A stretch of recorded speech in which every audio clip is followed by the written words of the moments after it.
Bienvenidos a un podcast más de cotorreo científico de la comunidad PILAP. Desde luego hay temas fundamentales en la ciencia a nivel social y a nivel cultural. Uno de los temas prioritarios a nivel mundial es analizar temas de producción, distribución, consumo de alimentos, pero desde luego también es analizar factores ecológicos de las especies, su distribución, su evolución, su desaparición en ciertos casos, etc. Y al respecto, desde luego hoy tenemos una invitada, Itzel Aislinn Aguirre Pérez. Ella ha estudiado una licenciatura en agroeconomía. Tiene honores por la Escuela Nacional de Estudios Superiores de la UNAM en León, Guanajuato, y ahora es maestrante en ciencias en el Instituto de Ecología, con orientación en biología evolutiva y genética del paisaje. Y pues vamos a aprender desde luego un montón de cosas referentes a este y a otros puntos de los cuales ella ha trabajado constantemente. Bienvenida, Itzel. Hola, muchas gracias por la invitación. Estoy muy contenta de estar aquí y espero les sirva mucho mi experiencia. Yo entré a la licenciatura de Ciencias Agrogenómicas hace ya algunos años y todo fue por un pequeño anuncio chiquitito que yo encontré en una expo de estos grandes que vas a ver las universidades y ver qué carrera vas a elegir. Yo encontré ese papelito chiquitito y dije, esa suena interesante, y fue que la busqué y ahí terminé. No era mi primera opción, pero la verdad es que no me arrepiento. Me gustó muchísimo esta carrera, es muy nueva, casi nadie la conoce, es muy pues innovadora porque tiene como cosas extrañas, es como que luego no saben exactamente qué es. Esa es una, y la otra es que pues cuando se enteran de lo que hacemos es como muy sorprendente para muchos. Hay muchas personas que incluso en el posgrado se sorprenden de lo que hacemos desde primer año, porque vemos, pues por ejemplo, hacemos como transformaciones de bacterias desde el primer año, que pues es algo que a lo mejor uno pensaría que sería hasta la maestría o más adelante. Y tenemos bioinformática, por ejemplo, que bueno, eso lo tenemos hasta el segundo año, pero pues es algo que también es muy nuevo y que muchas personas empezaron a aprender ya en el posgrado. Pero pues esta carrera, al ser tan especializada, pues tenemos como estas cositas padres que nos ayudan mucho a la hora de investigar. Y pues básicamente yo quise entrar ahí porque me gustaba mucho la genética. Siempre me gustó la genética. Bueno, así en específico me empezó a gustar muchísimo en la prepa, porque vi una película con un profe de biología que me enseñó una película que se llama Gattaca. Y me interesó mucho la cuestión de genética. Esa película habla de una distopía, está medio triste, pero está interesante de cómo la genética podría hacer que haya discriminación, ¿no? O sea, que todos ya sepamos nuestro genoma y sepamos qué hay ahí. Y si tienes, no sé, predisposición a diabetes, que ni siquiera es que ya la tengas, sino que en tu ADN tú tengas esos genes y digan que puedes tenerla, ya no puedes ser deportista, por ejemplo, ¿no? Cosas así.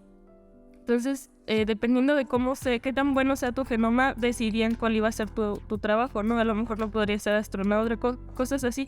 Y lo que trata la película es que una persona le vende su identidad porque se queda paralítica. Era un deportista que se queda paralítico. Le vende su identidad a una persona que no podía tener un ADN bueno, ¿no? Bueno, entre comillas. Y él logra hacer su sueño a través del ADN de esa persona. El chiste es que está como muy interesante el imaginarnos hasta dónde podría llegar ese conocimiento, ¿no? Y ahí fue cuando me interesó muchísimo, porque justamente fue cuando me estaban dando clases de genética y dije, está súper interesante, me puse a investigar. Y pues en un principio, como mi carrera, para empezar, cuando yo entré en la prepa no existía. Empezó a la primera generación empezó el segundo año de mi prepa y yo todavía no conocía esa carrera. Yo soy la tercera generación. Y había otra que se llama Ciencias Genómicas, que es muy parecida, pero pues es más enfocado a cuestiones de bioinformática y de medicina, y en la mía es cuestiones de agricultura. Entonces, yo quería ver pues cuáles eran las opciones, ¿no? Porque cuando yo vi todo el resumen de esa carrera de Ciencias Genómicas, tenía un enfoque que podías irte hacia agricultura, pero no estaba enfocado a eso, y era la que más me interesaba. Entonces yo cuando fui a esta feria grande que me gustó mucho, pues siempre iba al stand de esa carrera y nunca había nadie. Pero en chiquitito encontré ese papelito que decía que carreras similares y estaba Ciencias Agrogenómicas. Y pues a mí me sorprendió mucho porque yo eso lo vi el último semestre de mi carrera. Faltaban como 3 meses para que yo entrara a la carrera. Y fue cuando decidí que dije, bueno, esa podría ser otra opción. Yo estaba en OCCH, que son escuelas de la UNAM, entonces yo tenía ya pase para la carrera. Pero pues estas 2 carreras que a mí me interesaban eran de pase indirecto, entonces tenía que hacer un examen extra. Y pues mi primera opción en mi pase yo puse QFB, que es químico farmacobiólogo, porque al final tiene como una opción de poder especializarte en cuestiones genéticas, y yo dije, pues bueno, ese podría ser mi otro camino. Entonces mi idea era, si no quedaba ninguna de esas 2, me iba a hacer QFB. Y pero pues bueno, afortunadamente quedé en agrogenómicas y pues me gustó bastante la carrera. Les digo, es muy bonita, es muy desconocida, pero la verdad yo me sorprendía siempre en mis clases con todo lo que me enseñaron. La única materia en la que sufrí muchísimo fue en programación, porque es algo muy importante que la gente que le interese esta carrera tiene que saber, porque es muy importante la informática en esta rama. Bueno, hay personas que al final no se dedican a eso, pero aún así en la carrera lo vas a pasar, ¿no? A fuerza, Supongo ¿no? que utilizas como herramienta para analizar tus datos. Es bien impresionante, ¿no? Es bien impresionante cómo, a pesar de que tú tenías 2 caminos por donde irte, tú querías llegar a lo genético. Eso es lo más interesante de cómo fuiste creyendo en algo y que a partir de un gusto individual fuiste investigando, indagando. Eso es importante dentro de la orientación vocacional, que tú mismo vas dirigiendo, ¿no? Vas buscando por ahí que sí te gusta, que no, y buscando esas alternativas. Está padrísimo. Y cómo pudiste incluso aumentar tu gusto o incrementar esta necesidad por llegar a ese perfil genético, con películas incluso, ¿no? Con películas que te atrajeron, que te engancharon a esta área tan bonita. Y después de esto, ¿qué otros retos encontraste, además de lo de la programación dentro de la carrera? Sí, pues bueno, en ese entonces sí sabía inglés, porque pues casi toda la vida he llevado inglés en la escuela, pero como que me pasó mucho esto de que como no todo el mundo sabía, casi siempre terminábamos iniciando otra vez, ¿no? Como de que no, es que no todos saben, otra vez, ¿no? Y hasta toda la primaria me pasó algo así. La secundaria igual, más o menos, como no era como tener varios salones en los que fueran como por niveles, era como volver a empezar otra vez. Y hasta en la prepa fue que ya me pusieron como en más mi nivel y fue que aprendí un poco más, pero aún así yo sentía que me faltaba un buen. Y yo tenía muchísimo miedo en ese entonces de pasar el examen, porque no sabía si iba a ser en inglés. Sabía que me iban a hacer un examen en inglés, pero no sabía si el examen de conocimientos iba a ser en inglés, si la entrevista iba a ser en inglés, porque también nos hacen una entrevista. Entonces yo tenía mucho pánico porque decía, o sea, sí sé inglés, pero no lo hablo mucho, no me desenvuelvo así diario como para que me sienta cómoda en una entrevista en inglés. Entonces ese fue otro reto, pero afortunadamente no me tocó. A algunos compañeros sí les tocó la entrevista, porque hay profesores que no hablaban español en ese entonces. Tenemos algunos profesores que vienen de la India y pues solo hablan inglés, entonces a algunos sí les tocaron esas preguntas, pero a mí no me tocó con ellos, entonces a mí todo me tocó en español, afortunadamente. Pero pues ya a la hora de las clases, pues sí teníamos clases en inglés con estos profes justamente. Y tenía una maestra que, justo la de bioinformática, que ella sí sabe español, es mexicana, pero le gustaba darnos las clases en inglés. Entonces ya como por el tercer año más o menos nos daba sus clases en inglés, porque pues ella nos decía, es que a fuerza lo van a utilizar. Y aunque no vivan aquí, aunque vivan aquí en México o en España o lo que sea, donde se vayan, si ustedes se dedican a la investigación, lo van a usar, porque siempre hay compañeros que no son del mismo país, y que a fuerza el lenguaje común para la ciencia termina siendo siempre el inglés. La información Entonces, más pues, relevante está en inglés, así es que sí. o sí o sí. Sí, no nos queda de otra. Entonces, pues eso estaba muy padre, la verdad. O sea, era un reto, pero la verdad me gustaba mucho que nos diera las clases en inglés, porque pues aprendíamos más, y a fin de cuentas, entre más te inmiscuyes en eso, pues es más fácil, ¿no? A entender los artículos y demás, porque al principio igual me costaba mucho leer. Yo casi siempre trataba de traducirlos, pero antes los traductores eran horribles. O sea, hace como 2 años yo creo empezaron a ser mucho mejores. Pero en mi era de tener que leer artículos me costaba mucho, pero pues poco a poco el estar leyendo también me ayudó muchísimo. Y sobre todo por los tecnicismos, ¿no? O sea, los tecnicismos Ajá, exacto. se traducen tal cual, Sí. con lo que en verdad dicen, y eso hay que tener muchísimo cuidado también con ese tipo Sí. de detalles. Sí, leer la verdad es que te ayuda muchísimo a esas cuestiones, y pues como siempre estoy leyendo de los mismos temas, pues te vas acostumbrando y vas entendiendo pues sí, los tecnicismos, ¿no? Entonces, y pues con las clases que tenía en inglés y de verdad era casi diario estar leyendo artículos. Es muy pesado, pero la verdad es que es muy bonito, te da una idea de lo que tú podrías después desarrollar. Y pues ya lo que sí de verdad fue horrible para mí fue el que sí pensé, que dije, creo que esto no es para mí, fue la programación, porque sí me estaba perdiendo horrible. Y como nunca llevé algo así, o sea, yo ahora que tengo mi página y eso, me ha llegado gente a preguntar como consejos de que les interesa esta carrera. Y yo siempre les digo, si pueden meterse a un curso de programación antes de entrar, métanse, porque de verdad o sea, solamente llevamos un semestre de programación así como, pues, lenguajes, ¿no? Que no tienen nada que ver con biología exactamente. Pero es como para introducirte a lo que sigue, que es la bioinformática. Y es más que nada como para que empieces a pensar de esa manera. Y es complejo porque, pues, si nunca has tenido eso, o sea, de verdad es muy complicado. Es como aprender un idioma nuevo, ¿no? Y para mí fue muy complicado, pero al final logré superarlo, y la bioinformática ahorita es lo que más hago. Fíjate, ¿no? Y son rumbos de la vida muy, muy, muy graciosos, muy, muy poco factibles cuando iniciamos y cuando se nos complica algo, ¿no? Y cuántas personas han terminado haciendo lo que se les dificultaba más.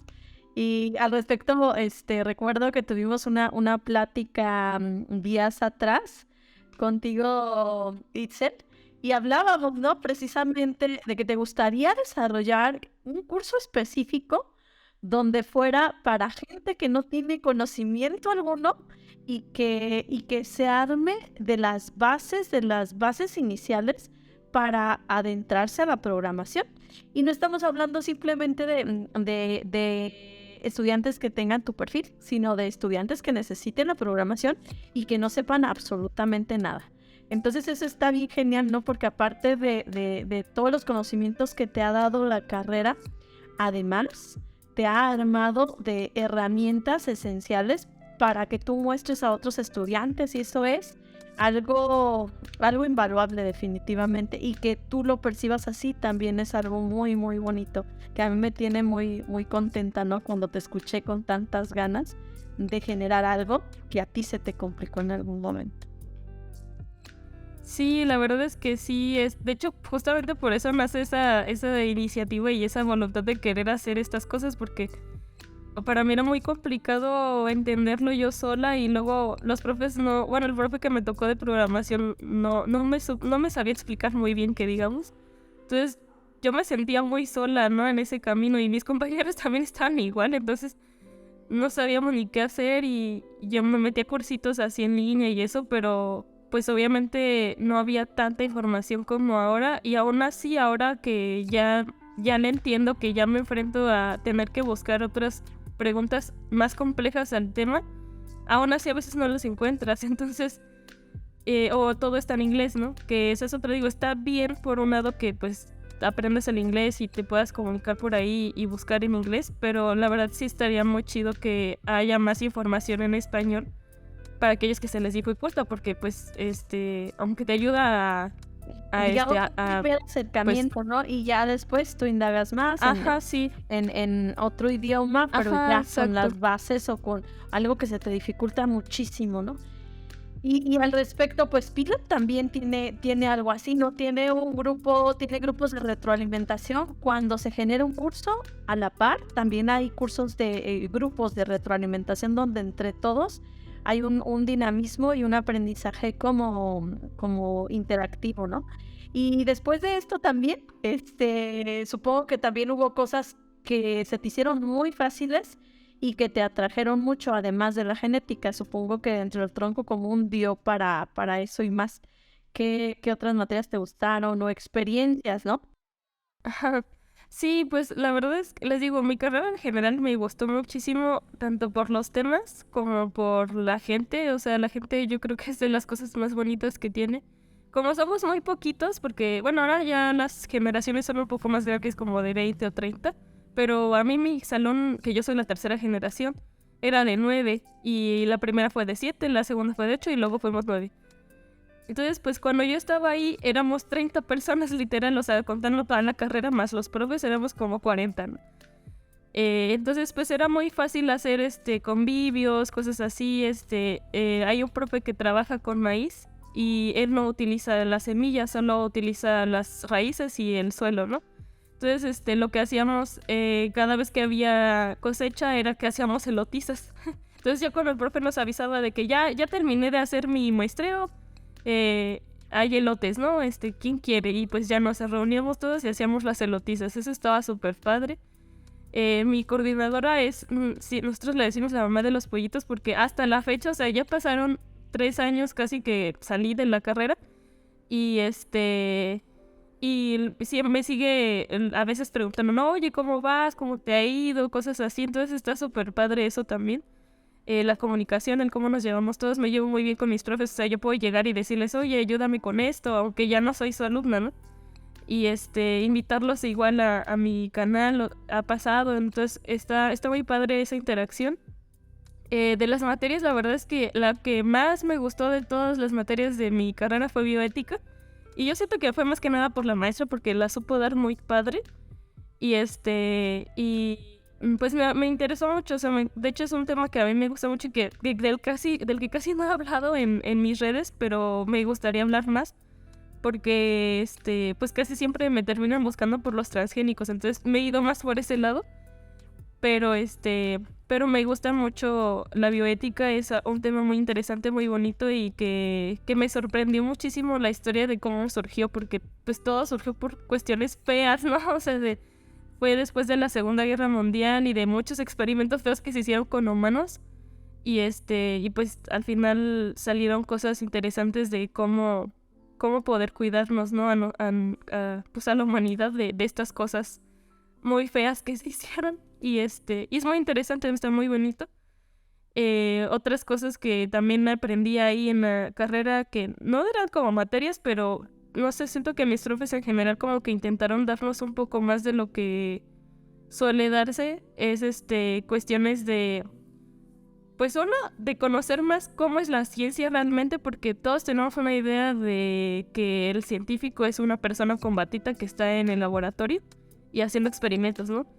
Y pues no siempre es así, la verdad es que esa parte es muy, muy, muy corta, no, muchas veces incluso ni siquiera tocas el laboratorio, como a mí me ha pasado últimamente, que no es mi ideal, yo prefería estar en el laboratorio, pero pues ahorita por la pandemia y todo eso me tocó hacer bioinformática.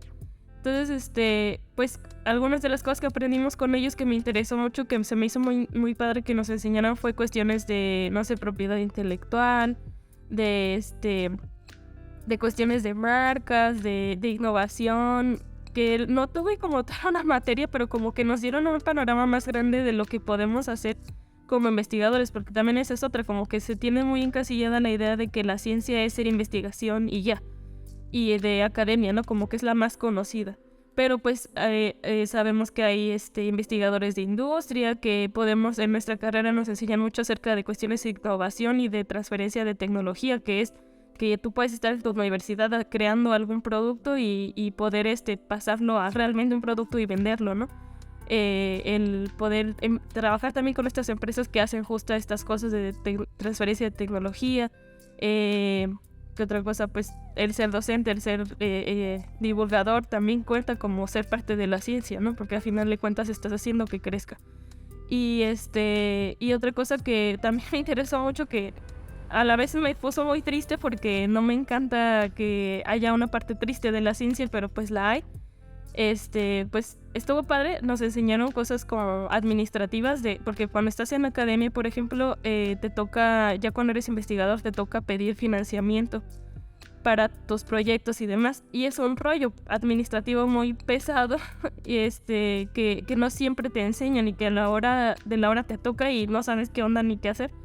Y nos enseñaron a escribir esos formatos, por ejemplo, de cómo pedir ese dinero, porque no es un formato normal así como un ensayo o algo así, o sea, es así de que tú tienes que pedir hasta el papel, la hoja, el número de hojas de papel que vas a utilizar, o sea, así con el precio y de dónde lo vas a obtener, cosas así bien raras que tú dices, ¿por qué me toca hacer esto a mí? Pero pues así es esa parte administrativa.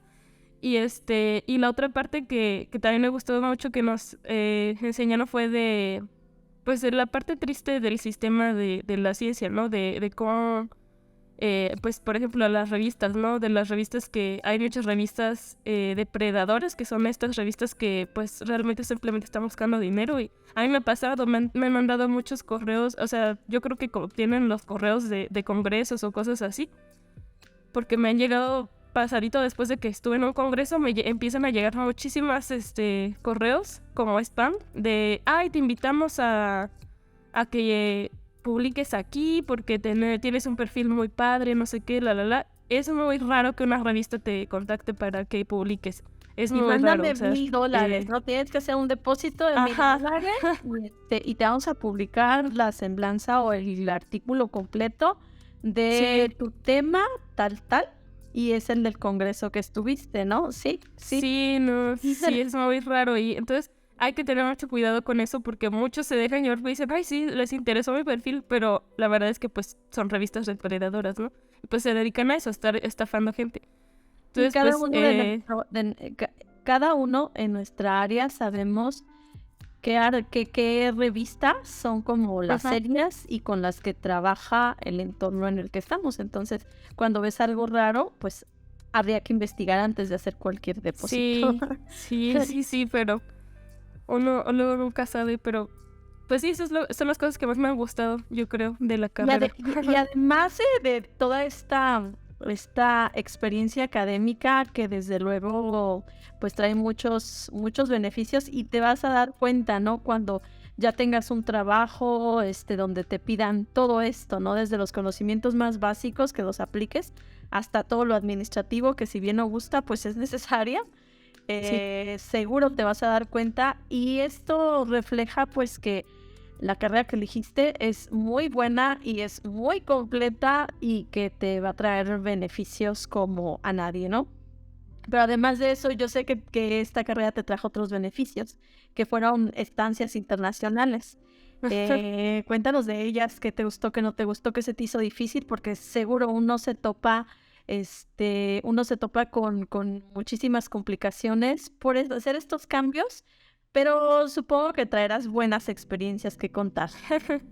Sí, de verdad es que hubo de todo, pero estuvo muy padre. Yo, la verdad, bueno, o sea, de por sí mi carrera es raro que no se vayan. Bueno, ahora con la pandemia no sé cómo les haya ido, pero al menos de mi generación para atrás, todos nos fuimos o casi todos, si acaso uno o dos se quedaron que no fueron al extranjero.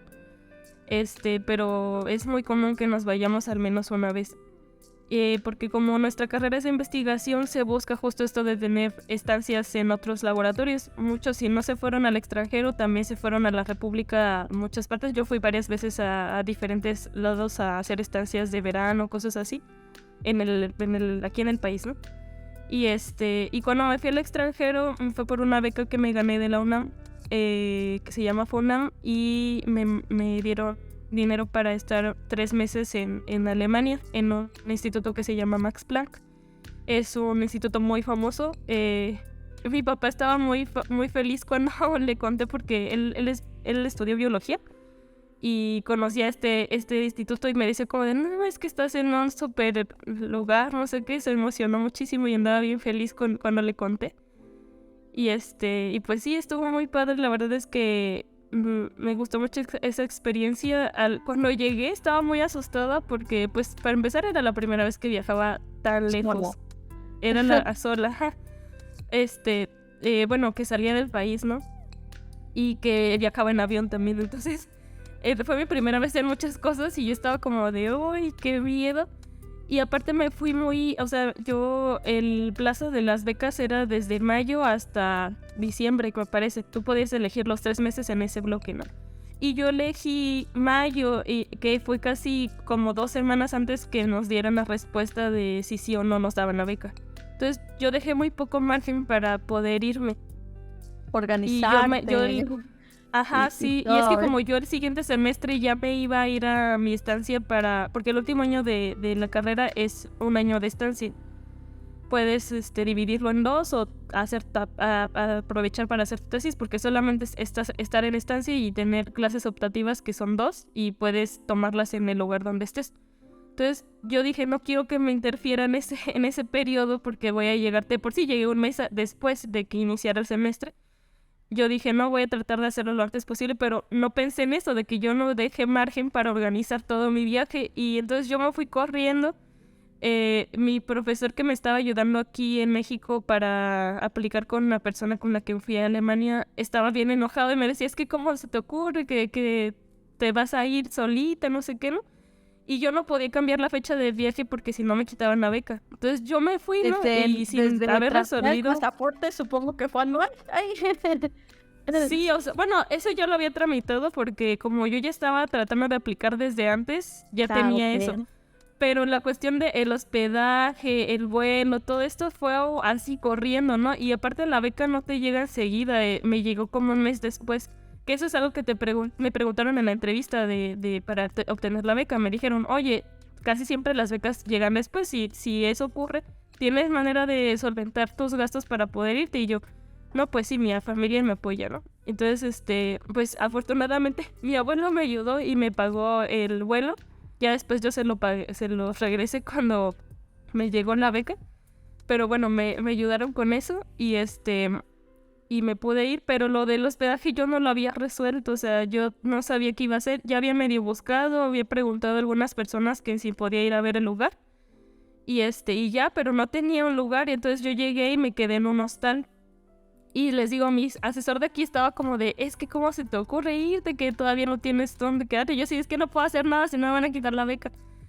Y cuando llegué ya mi asesor de Alemania era súper relajado. O sea, yo llegué un domingo, no, llegó un sábado. Y ese fin de semana pues no había labores. Entonces yo llegué y pues estuve ahí paseando, conociendo el lugar, conociendo gente. Es muy padre ir al extranjero y conocer gente. Es muy fácil porque como hay muchos extranjeros, pues la gente que cuando te ves como de, ay, yo estoy en las mismas que tú. Y es muy fácil conocer gente. Conocí a una chica que, esa fue yo creo, mis mejores experiencias de ese viaje, que conocí a una chica que yo estaba hablando en inglés con la recepcionista. Y de pronto esa chica me habló en español y yo le contesté en inglés como de ¿qué? Y me ella como de, ay, perdóname, ¿no? Pensé que hablabas español, ¿no? Y yo, sí hablo español. Y ella es de Perú. Y le dije, sí hablo español. Le dije, ¿cómo te diste cuenta? Y no, me dijo, no, pues tu acento. Y yo, qué chido, ¿no? Y nos pusimos a platicar y ella acababa de llegar de un viaje súper largo y también quería conocer la ciudad. O sea, las dos llegábamos apenas, ¿no? Entonces, ese fin de semana me la pasé con ella súper chido. Son los únicos 2 días en mi vida que la he visto. Las tengo en Facebook y nos seguimos hablando súper chido. Y no sé, es como una experiencia muy loca porque, pues, o sea, de esos amigos que a pesar de que fueron 2 días, nos seguimos siendo amigos, ¿no? Y ya después de eso, pues les digo, el lunes yo vi a mi asesor, quedamos de vernos en un lugar porque me iba a prestar una bici. y nos fuimos ya en bici los dos al instituto porque me enseñó el camino. Y él bien relajado, así como de, ay, no te preocupes, vamos a resolver lo del hospedaje, tú haz tu trabajo y no pasa nada, ¿no? Y yo, ay, ya no me calmé porque sí estaba bien estresada por eso. Y pues ya estuve buscando y todo, luego conocí a mis compañeros de laboratorio, unos me ofrecieron de hecho hospedaje, y me dijeron, no, pues ahí tengo cuarto, si quieres te puedes quedar ahí. Y dije, bueno, de alguna otra manera se va a resolver. Y como a las 2 semanas más o menos que sí me estuve quedando en el hostal, mi asesor me dijo que consiguió un cuarto en el instituto y ellos me lo pagaron. Entonces pues ya ni siquiera tuve que agarrar de la beca para pagar eso. Entonces estuvo súper genial y me lo pasaba en el instituto todo el día, todos los días, que por un lado estaba chido, pero por otro lado era medio aburrido porque luego como los fines de semana yo era la única que estaba ahí y me decía como de, ay, pues ahí riegas las plantas, ¿no? Y yo, bueno, está bien. Pero pues estuvo muy divertido. Sí, que uno de los primeros objetivos pues sin duda es demostrar, ¿no? Que eso pesa mucho sobre un mexicano con una educación diferente, donde llegas y puede llegar incluso a ver o a percibir que hay diferencias en la educación, y eso nos pone nerviosos desde luego en la estancia, pero estar todo el día y todos los fines de semana en el instituto seguro te trajo ventajas, ¿no? Además de regar las plantas, además de ver mucho verde, Claro. seguramente te trajo muchas ventajas y desde luego te trajo el avance que tú querías ver a nivel académico o de investigación. Sí, de hecho, o sea, ahorita que dices eso de las diferencias, sí tenía mucho miedo al inicio porque yo dije, por ejemplo, del inglés, no me desenvuelvo súper bien hablando, o sea, sí entendía y todo, pero a veces me costaba, no era muy fluida, ¿no? Porque no estoy acostumbrada. Y luego la cuestión de que si sabía o no sabía, o sea, como que me daba miedo, pues, que me vieran y dijeran, ay, qué triste, ¿no? Pero la verdad es que me sorprendí muchísimo porque sorprendí a muchas personas de lo que sabía, ¿no? Y me di cuenta que, pues, la verdad, mi educación estaba al nivel del extranjero. Y lo que les decía, ¿no? De estas cosas como de que sabía bioinformática, que ya había hecho muchos experimentos que pues no se suelen hacer en una licenciatura porque pues como mi licenciatura es muy nueva, son cosas que se aprendían en el posgrado. Y se sorprendía mucho esa cuestión, entonces estaban como de wow, qué padre que les enseñen eso, como que como que decían, ¿en serio es México? O sea, como que era raro, ¿no? Porque aparte también esa es otra cosa muy triste que no me gustaba, pero pues que entiendo que tienen muchos clichés acerca de México y pues en las noticias lo único que pasan siempre son las cosas tristes, ¿no? Entonces pues todo lo que saben de México son de que no, es que está bien feo, súper inseguro, que bueno, por una parte sí es cierto, pero pues también hay otras cosas muy padres, ¿no? Hacemos muchas cosas bien y dentro Ajá, de eso entonces hacemos buena el estudio, investigación claro. y se forma desde luego buen recurso humano. Sí, yo también me he dado cuenta en las ocasiones que he estado en el extranjero eso, o sea, al inicio no llega temeroso desde luego, pero cuando vas desenvolviéndote y vas mostrando tus aptitudes te das cuenta que puedes ser competente a donde Claro, a sí. donde quiera que vayas y demostrar. Pero eso desde luego viene desde el interés, desde luego de cada uno de los estudiantes, pero también de la formación de los profesores.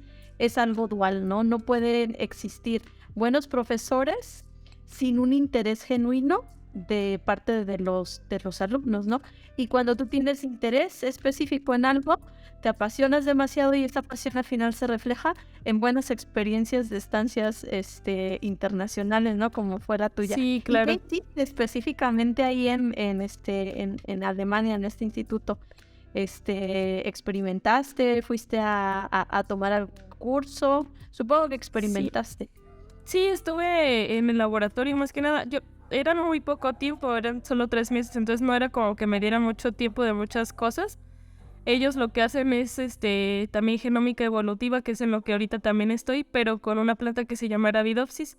Y están viendo, bueno, ya eso ya lo terminaron, pero esa planta se sabía que era de Europa y por ahí, ¿no? Como que se tenía esa idea. Y todo el trasfondo de su investigación de ellos es que viene de África. Ellos descubrieron que viene de África y tiene una historia evolutiva muy similar a la del humano, que se fue expandiendo como desde África, como desde África hasta allá. Por ahí algo de coevolución ocurrió, porque pues es también una de las plantas, se la pudieron llevar. El genoma humano, así también Arabidopsis es una de las plantas más estudiadas como modelo biológico. Entonces sí, qué interesante.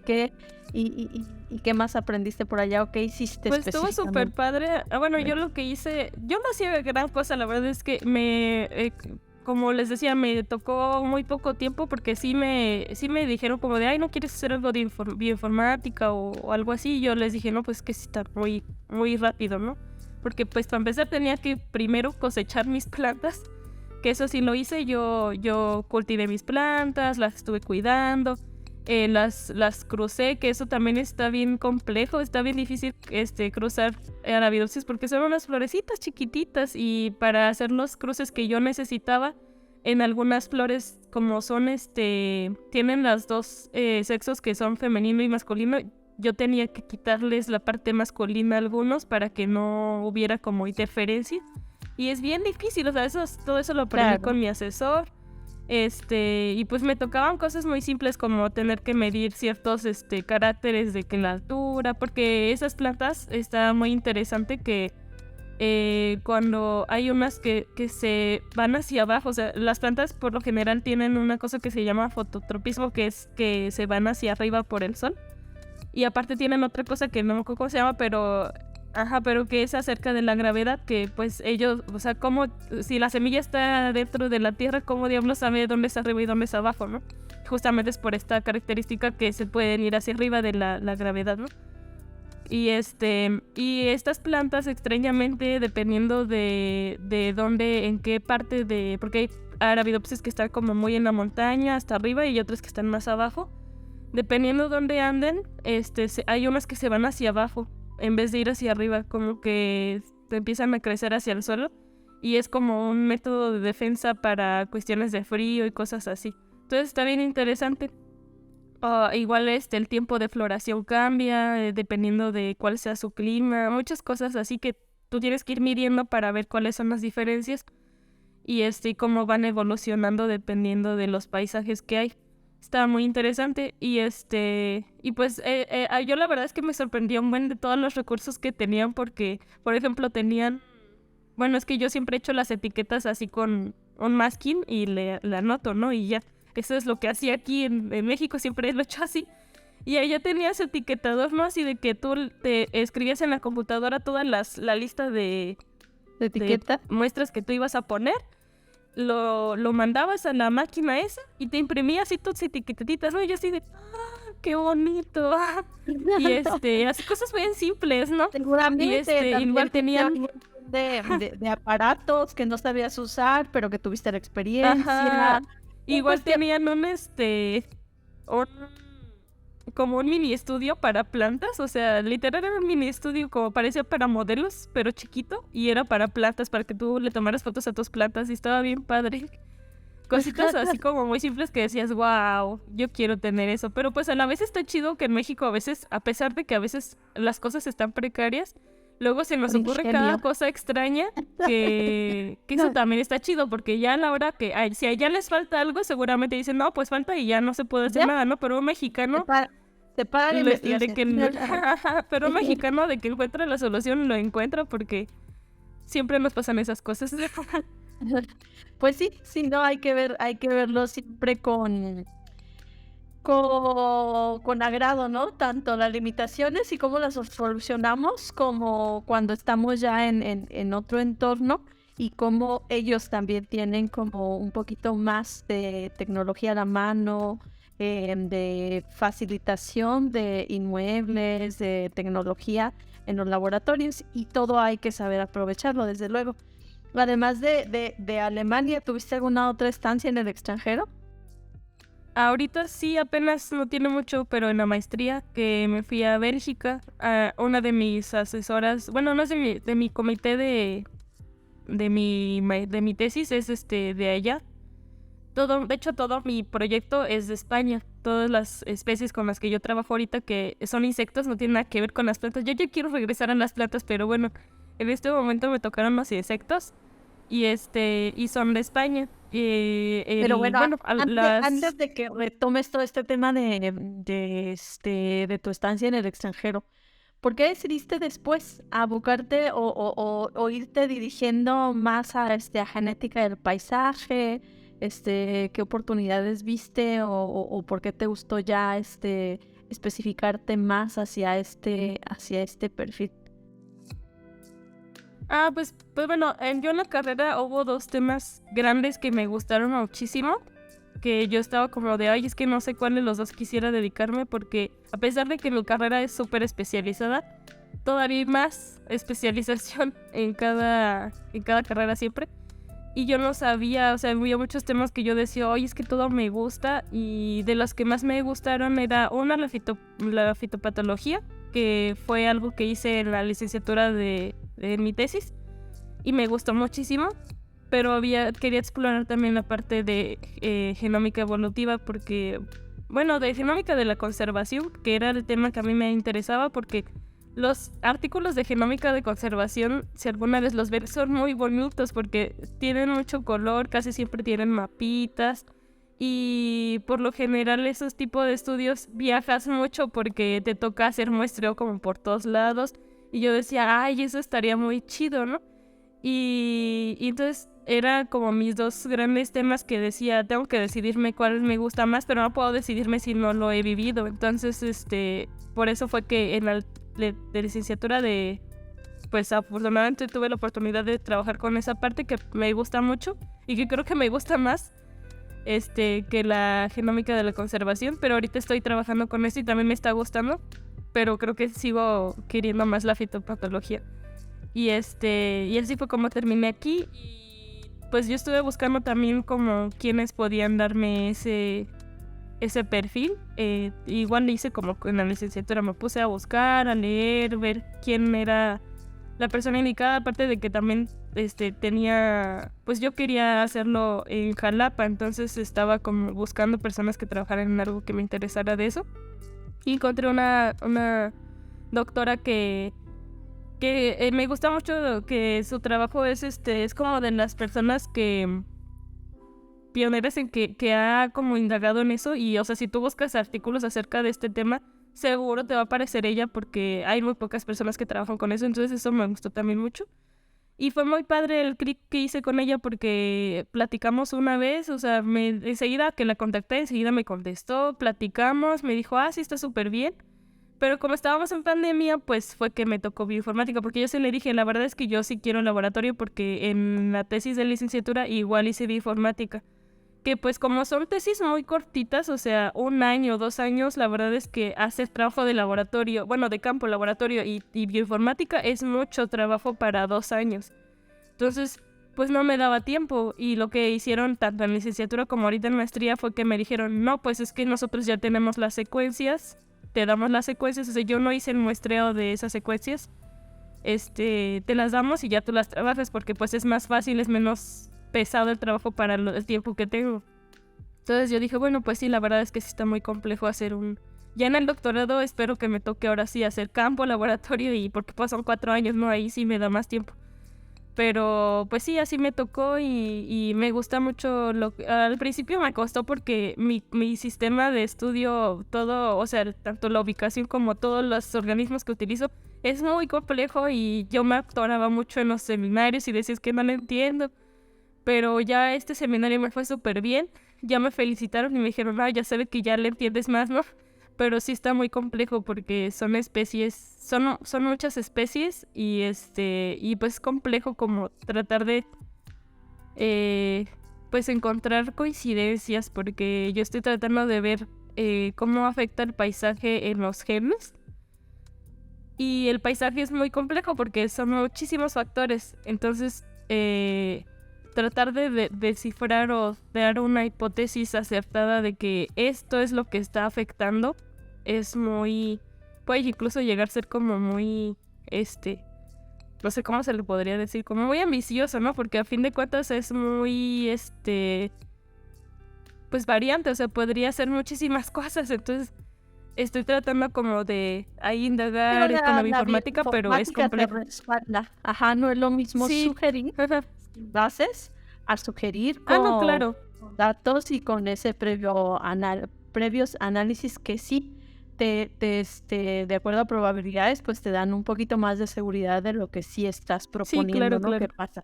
¿Y cuántas especies, cuántos genomas, con cuántos genomas trabajas o de cuántas especies trabajas esos Bueno, genes específicos? Debe ser de muchos. son dos especies que parece que no son muchas, pero tienen hibridación entre ellas. Entonces, Entonces, o sea, tengo mi grupo de unas que se llaman elegans y otras que se llaman gracie. Son libélulas. Y ellas dos se juntan y hay un montón de variantes de híbridos, porque hay unas que se parecen más a elegans, hay otras que se parecen más a gracie y hay otras que están literal en medio y son súper híbridos y mitad y mitad, ¿no?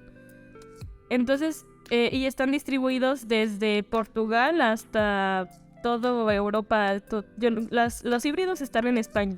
Los Graelsi está en Portugal y Elegans está toda la parte de arriba de Europa desde Italia, bueno, desde París hasta, no sé, Alemania, llegan algunas hasta China, pero las muestras que yo tengo llegan nada más hasta Alemania. El chiste es que, pues, es complicado porque, pues, como se imaginarán, los ambientes son súper diferentes. O sea, España no tiene nada que ver con Alemania o con Inglaterra. Y justamente Elegance, que es la que está arriba, está como que desplazando a la otra y se está yendo como hacia España por el cambio climático. Entonces, bueno, hay dos cosas, ¿no? Una, que se está adaptando a los cambios de temperatura, ¿no? Esto hace que pues pueda ser probable que desplace a Graelsi y desaparezca. Entonces pues esto no está chido para la ecología. Y otra que pues están juntando ahí sus genes y haciendo un revoltijo por todos lados, y yo lo que estoy buscando es ver si hay genes específicos que los ayuden a, por ejemplo, estar en Portugal o estar en Alemania o estar en ciertas partes de España, porque España igual es un paisaje súper complejo, porque la punta de acá de España, lo que hay acá es súper diferente a lo que hay en medio. Entonces el clima es muy muy diferente y yo quiero ver esas diferencias que hay en los genes. O sea, mi estudio más que nada sirve como para hacer un récord de la historia evolutiva de estas especies. Y pues a futuro, pues a personas que quieran ayudar a la conservación de estas especies, en mi estudio podría ayudar a tomar decisiones. A entender, ¿no? Y sí, son fundamentales. Uno pensaría cómo la genética nos puede aportar sobre el equilibrio ecológico de especies de importancia, ¿no? Definitivamente cada una de las especies que se encuentran en el planeta son importantes.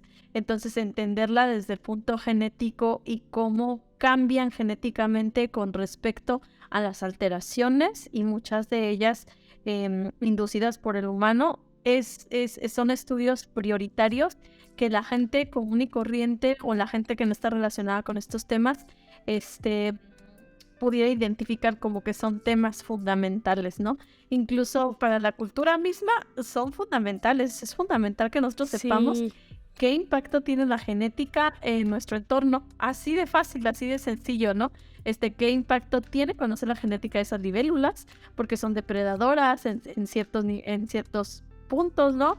Para equilibrar poblaciones de ciertas especies, o porque son indicadoras de calidades de agua, o por muchísimos otros factores que cada una de las especies que estamos dentro del planeta Tierra son fundamentales para mantener ese equilibrio, que desde luego de equilibrio ecosistémico andamos muy mal, ¿no?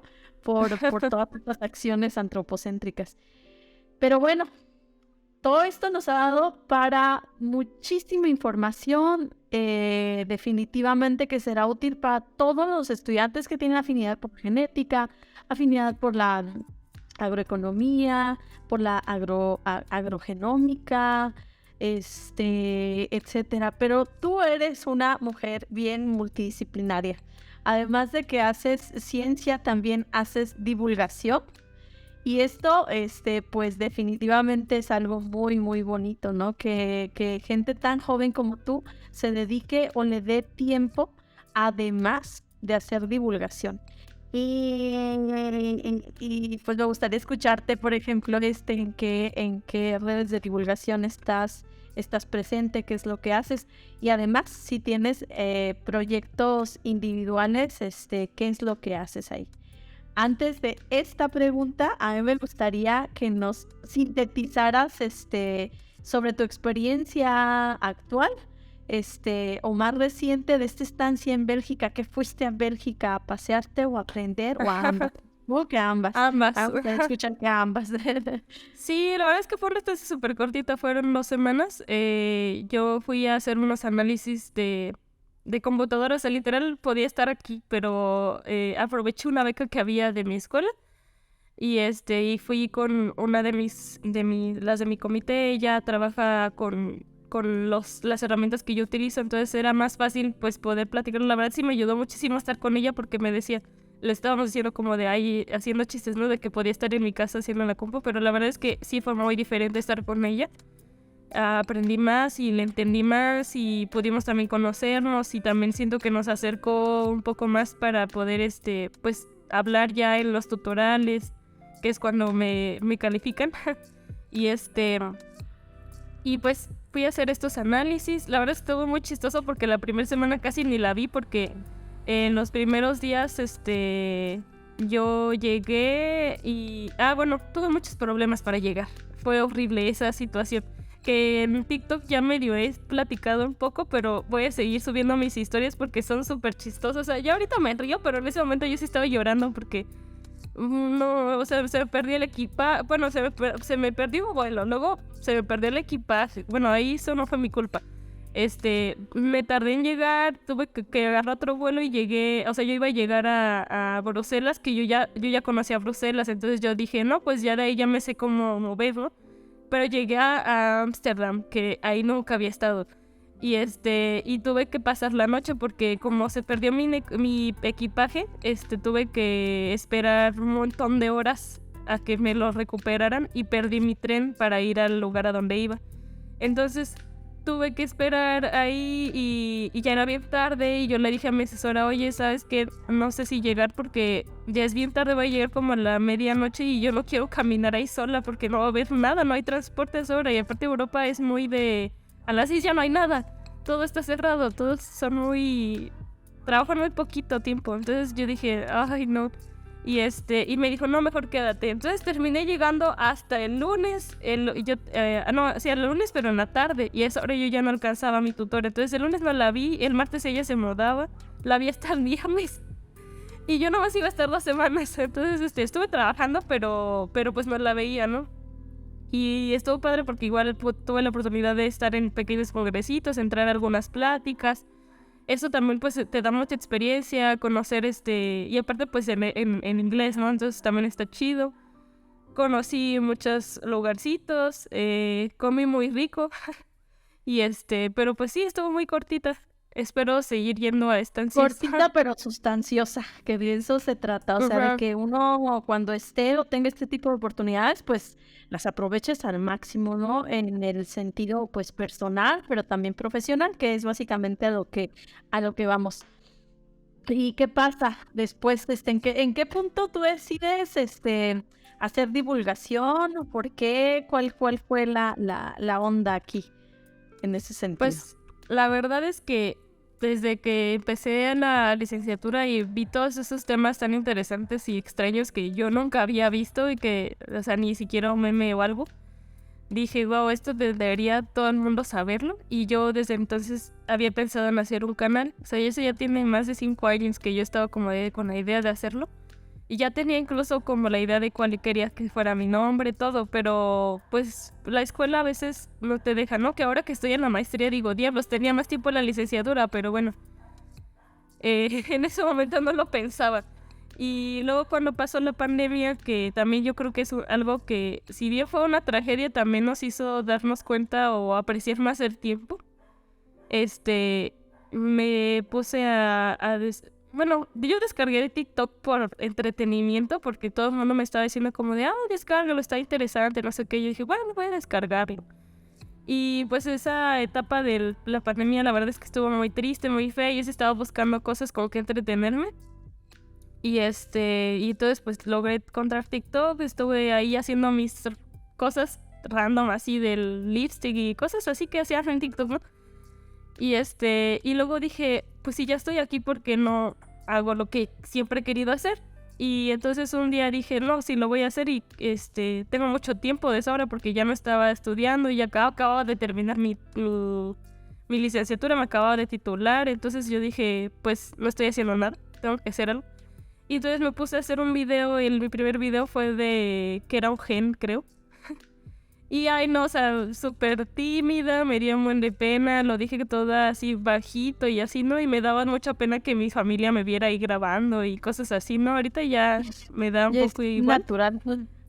Sí, o sea, ya he hecho TikToks con amigos, que también eso me ayudó mucho porque como conocí mucha gente ya entrando a esto, que igual, o sea, muchos son súper introvertidos, o sea, tú no los imaginas, o sea, los ves en la cámara y bien desenvueltos, pero luego son bien introvertidos y te sorprendes un buen. Pero la verdad es que me ayuda mucho el estar con ellos, o sea, hemos hecho TikToks ahí en Chapultepec, al lado de todo el mundo, con un montón de gente pasando y ya no nos da pena, ¿no? O sea, eso está chido también. Y pues así fue que comencé, me gustó mucho el ambiente que hay entre la comunidad que hace divulgación. Hice muchos amigos y yo creo que eso es lo que más me ha ayudado a querer seguirlo, porque hay veces que la verdad con la maestría digo, no, ya no puedo, o sea, no me da tiempo, porque yo hay veces, siempre les digo en mis redes como de, no, yo voy a subir un video diario, ¿no? Pero no, la verdad es que está muy cañón, la verdad es que el trabajo que se tiene detrás de cada video, que sea 30 segundos de TikTok, o sea, de verdad es un trabajo inmenso. Y bueno, a veces lo que hago últimamente es subir trends, ¿no? Así como cosas cortitas. Pero aún así, o sea, de verdad a veces no me da tiempo. Es muy complejo esto de estar estudiando y... Bueno, ¿y cómo te encontramos en tus redes? ¿Por qué llegaste a ese nombre? Sí, está chistoso. Pues bueno, Maíz Mutante. En un inicio no iba a ser Maíz Mutante, yo le quería poner Frankenstein. Porque cuando estaba en una clase, que es de mis clases preferidas, también esa no la conté, pero es que ese profe era muy chistoso y era... bueno, él nos dijo de que a los transgénicos les solían decir Frankenstein porque son como el Frankenstein de la ingeniería genética, ¿no? Y yo, ay, sí suena chido, ¿no? Pero como que dije, para empezar está muy difícil de pronunciar, nadie le va a entender a mi referencia, entonces dije, no, pues ya. Y luego dije, bueno, algo parecido y ya fue que salió lo de Maíz Mutante. Al principio solo tenía mi nombre, pero ya después dije, no, sí, Maíz Mutante y pues le ha gustado mucho a la gente. Y mi intro de YouTube es un maicito que, bueno, es una muñequita mía que según inyecta un maíz, que pues como la idea que todo el mundo tiene de los transgénicos, de que, no sé, o sea, de hecho si tú buscas en internet transgénicos te va a aparecer manzanas con una aguja, ¿no? O cosas así, que nada que ver, pero bueno, yo hice esa es como una sátira, ¿no? De cómo la gente ve los transgénicos y yo pues inyecto maíz y el maíz se hace gigante y me come, ¿no?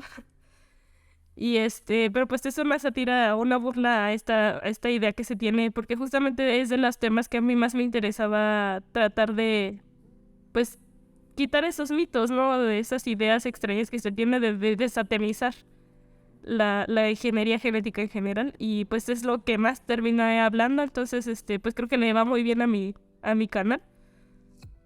Y pues ya estoy en TikTok, en YouTube. Ya volví a Instagram porque me habían borrado me habían quitado mi cuenta, me las robaron. Entonces ya no tenía Instagram, pero ya tengo otra vez Instagram. Y en Facebook, en los 4 lugares me pueden encontrar como Aislenina o como Maíz Mutante. Y pues además también estoy en Red Sinapsis, que es un colectivo de muchos, justamente con estas amistades que hice. Hicimos un colectivo de de divulgación que pues nos dedicamos a igual, hacemos infografías, hacemos cursitos, hacemos conferencias, congresitos, apoyar también, más que nada ese es nuestro objetivo, apoyar a la comunidad de divulgación científica, compartir a nuestros colegas, invitar a los colegas también a hacer jueguitos, cosas así para que pues siga creciendo esto y que la gente lo conozca. Pues qué bonito, Itzel, saber que México tiene este talento tan bonito y que el tiempo lo ha sabido distribuir y utilizar en cosas que seguro desde ya tienen impacto en toda el área científica. Muchísimas gracias por estar acá con nosotros. A mí me gustaría que finalizáramos este podcast con algunas palabras inspiradoras para todo quien pueda llegar a este podcast que hemos preparado con mucho cariño. Claro.